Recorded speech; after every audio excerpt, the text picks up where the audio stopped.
मागे तुम्हाला दिसत असेल आता आपण कुठे आलोय, आता आपण आलो गिरगाव चौपाटीला। नमस्कार मित्रांनो, मी आदित्य विरी ठाणे, आपल्या युट्यूब चॅनल मध्ये आपलं हार्दिक। हे बघा इथे पण आहे ना स्पोर्ट क्लब होता तिथे, आता सध्या बंद आहे कारण ऊन असल्यामुळे आहे ना खूप नाही करू शकत। आणि समोर जे दिसतंय ना तुम्हाला,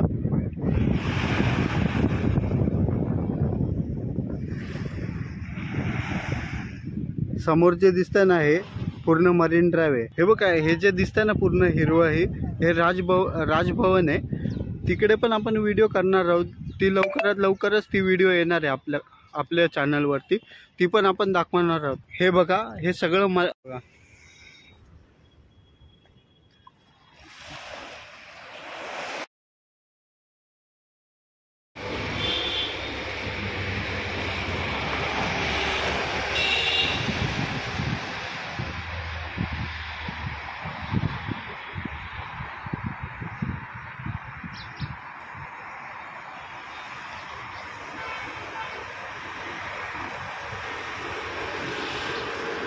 व्हिडिओ कशी वाटली तुम्ही कमेंट मधून सांगा।